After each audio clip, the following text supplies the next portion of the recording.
Welcome to the world of Dreamtime. I am Shana. I came across this book by James Monroe, published in 1887, titled The Dreamer's Teacher. I'm going to share some snippets from his book that may be of interest, and to start it, his preface. Enjoy and in Lak'ech. Preface. Education consists of the acquisition of a knowledge of that which others had previously known, and the tendency of the human mind is to become biased in favour of its early and long-continued training.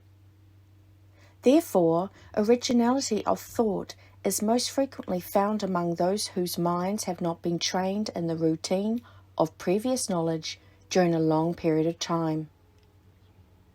And, furthermore, the absence of the thorough education does not unfit one for observing, comparing, and reflecting upon the various manifestations of nature. Therefore, with a firm conviction that I have discovered some important truths which the world should be informed of, I venture to offer them to the public.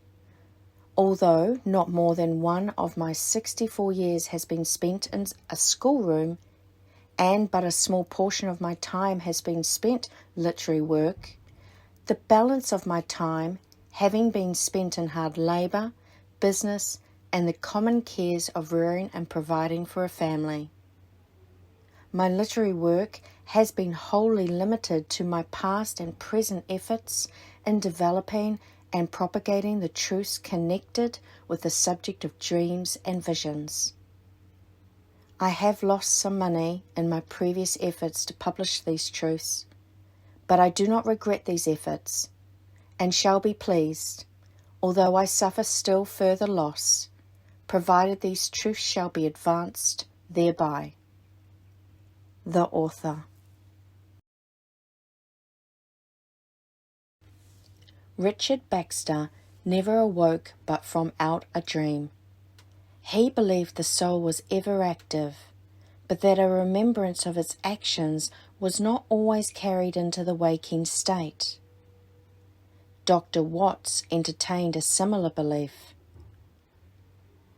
Poseidonus, the Stoic, believed that the mind, from its likeness to the deity, looked into the futurity while the body reposed in sleep.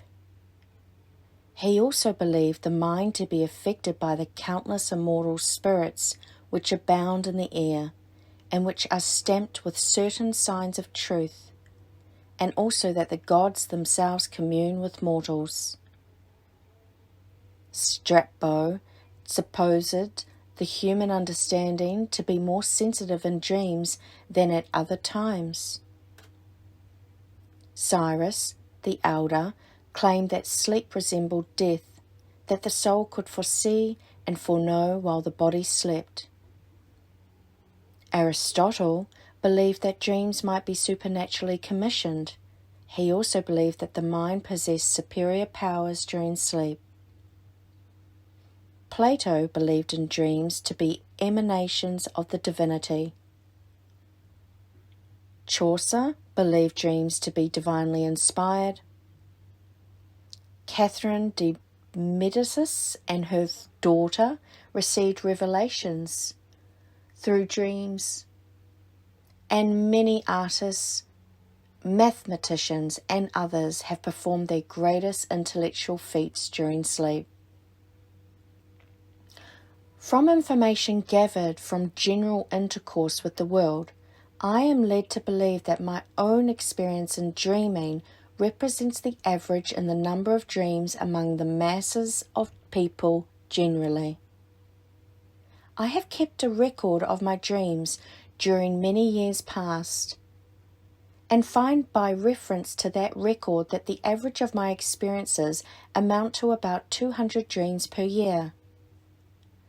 This number is all that were remembered, including long and short ones.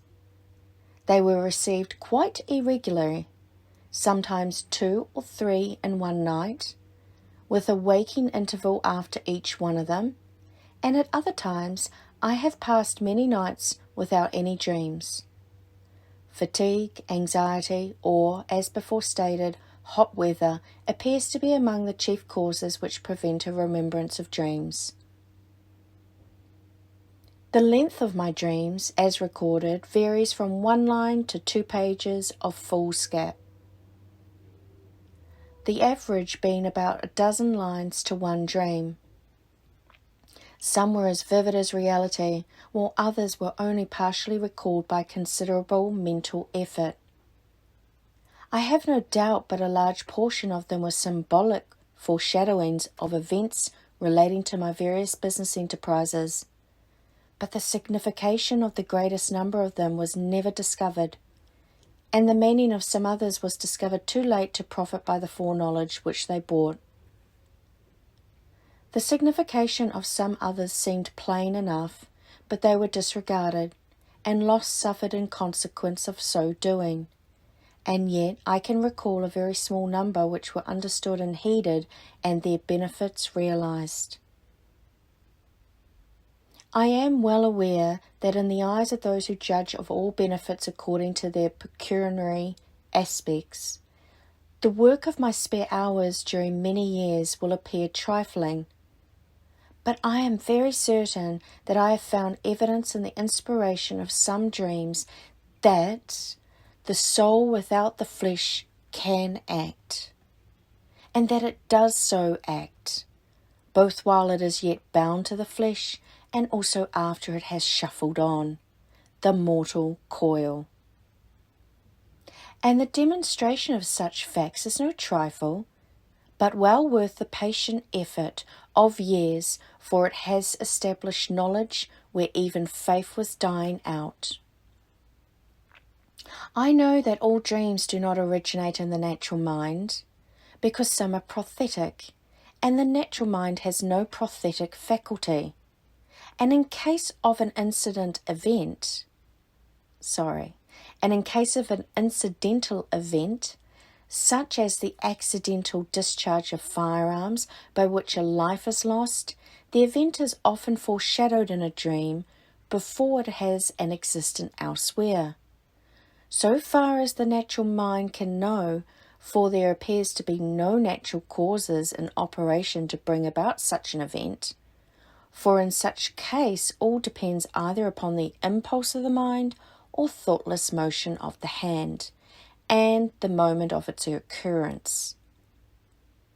And furthermore, I know that my unexpressed thoughts upon certain subjects have been answered through the dreams of other persons, who knew nothing either of my thoughts or the subject of those thoughts, they not having even heard of the subject. Consequently, we must infer that such knowledge comes from a supermundane source.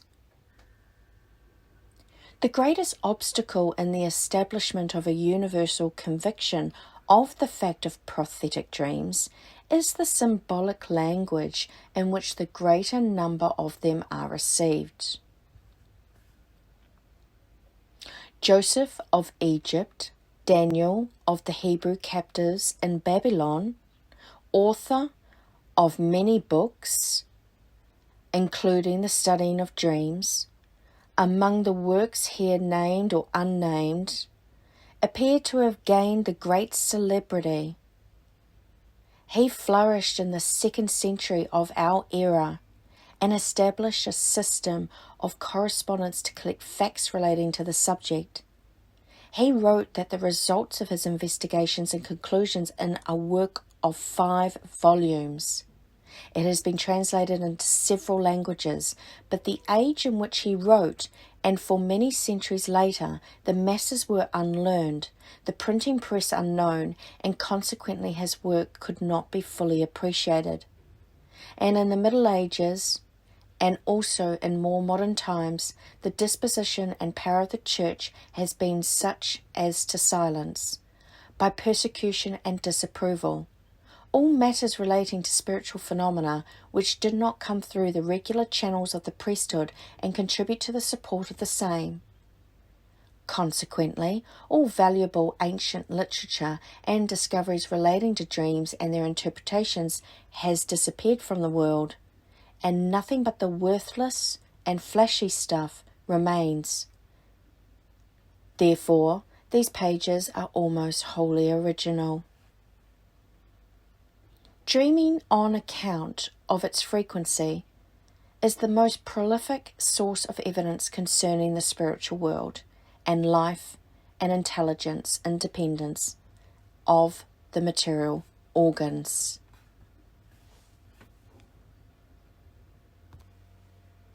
Difficulties in dream interpretation.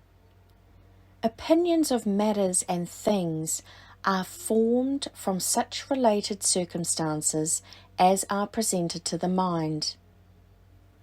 Those opinions may have been foreshadowed in dreams, and yet they may or may not be the truth.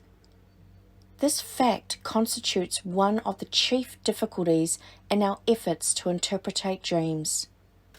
Because it is not always the absolute fact that is foreshadowed, but only what will appear to be the fact at some future time. Our hopes and fears are also foreshadowed, and are often cutely presented in symbolic forms, and yet they are liable to prove false. Or in other words, the foreshadowing is previous to the hopes or fears and simply reveals a future state of the mind rather than the true fact. Dreams are also often conditional warnings or promises, given in answer to secret or unexpressed intentions in regard to business or other matters. And when such intentions are abandoned, there is, of course, no fulfillment of the dream, and consequently no evidence to any person, except the one who has entertained the secret thoughts, that there was a foundation for the dream. But in such cases, we find the most valuable part of a dream knowledge because the result is conditional, and the intention may be abandoned when it has not a favourable promise. Some dreams have but few points. It is, therefore, difficult to discover the subject of such dreams. Others are so vague and obscure that it requires a keen perception of resemblance to discover their application. And, furthermore, there are trifling dreams that are both symbolical and literal, and there is a difficulty in distinguishing between the symbolical and literal parts.